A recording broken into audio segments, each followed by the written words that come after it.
be mind blowing. And again, that's just a prediction you're making. That's not, saying you have. I don't have any internal knowledge. I do have people who know George Lucas personally and well, who have said to me that he hates The Last Jedi and he's horrified by what's happened. Really?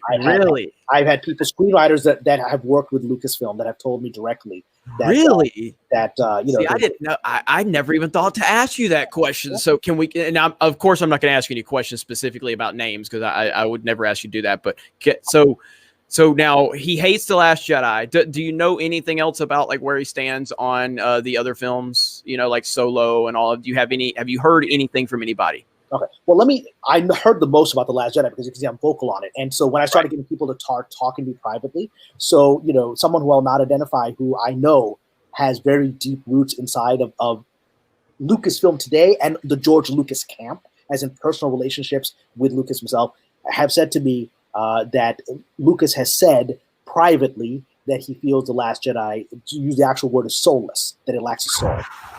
And that he was so shocked. He was open about his disappointment that they didn't go new ways with the Force Awakens. That he thought, and he said in interviews that I've watched on YouTube, where he said, I thought they recycled it, which was my critique. But by the time that Last Jedi had come out, he had already gotten into so much trouble with his white slavers comments and everything else. Mm-hmm. I'm sure in his multi-billion-dollar contract there is a non-disparagement clause. Do not bring down the value of this franchise that you've sold to us. So I'm sure lawyers called and said, George, you really don't want Disney calling up lawyers on this, man. They could claim that you brought down Last Jedi from $2 billion to $1.2 billion, and they could sue you for $800 million, right? You don't want to have this fight. And so, he probably wisely, said, okay, I'm not going to publicly criticize it anymore. And then he said these carefully worded things like it's a beautifully made movie. And that is so accurate, because even in interviews, he even talked about, he's like, last time, got myself in trouble, so I'm just gonna, so that is fascinating. I don't have the slightest bit of doubt from the source that I got it from, who I know knows Lucas. I know that he knows Lucas, right? I'm going to say this, and I've never revealed this publicly. I have a friend who's worked on, who's very close to Jon Favreau and has worked on several of his movies. And this is what he said to me, and I don't know Jon Favreau.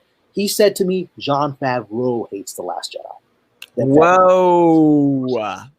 Again, that's telephone. Favreau did not say this to me. And I love Jon Favreau. I hope I'm not burned by chance to work with him in the future. I had already with all my big mouth. But he said to me recently, we had lunch before all the lockdowns happened, and he said to me that, no, Jon has told him that what he claims, again, this is coming from a friend who I know has worked on Favreau's productions in his inner circle, multiple productions. And he said to me that Favreau told him that once he saw The Last Jedi, he realized Star Wars was out of control, and that he actively lobbied to get involved in it because he's a fan and he wanted to save the franchise. That he wasn't just that Lucasfilm went out to him, that he started like, guys, I can help with this. You guys are on the wrong track. That's what he says to me. I believe it. Honestly, if you look at Favreau's history with Star Wars and how passionate he's been, because regardless of how you feel about like The Lion King and Jungle Book and all of that, those were clear. Like, look, Jon Favreau, Cameron can confirm what I'm about to say. And this is my assumption. In Hollywood, you know what? If you want to play the game, you got to play the game. He's the master of it. Right. So when they come to him with the Jungle Book, which I did not like at all, and I fucking hated the Lion King remake. But when they come to him and they're like, Jon, technology with it. That's all he did. Yeah. Yeah. So they're like, Jon, here's what we need you to do. We need you to realize this vision. And he played ball. And that got him a lot more. Of course, he did think with Iron Man, he started the MCU. And then Iron Man 2, I feel like there was a lot of studio involvement with Iron Man 2 because of the bigger picture with the Avengers. And he probably felt a little pushed out at that point. But he played ball with these remakes. And I think that this guy is passionate about Star Wars. I don't think anybody can question Jon Favreau's passion for Star Wars. And we've seen, him together with Dave Filoni and George Lucas on the set. So this doesn't surprise me at all. That's absolutely fascinating, though. And also, don't be surprised if in this current environment, someone asks Jon Favreau to make a political comment, blah, blah, blah, and he says exactly what the SJWs want to hear because he's got to protect himself. So I don't want to hear this crap. Favreau said this. He's an SJW. what else is he gonna say, man, in this environment? What's he gonna say? Yeah, absolutely. That is some good information right there. But I like Jon Favreau and I like The Mandalorian.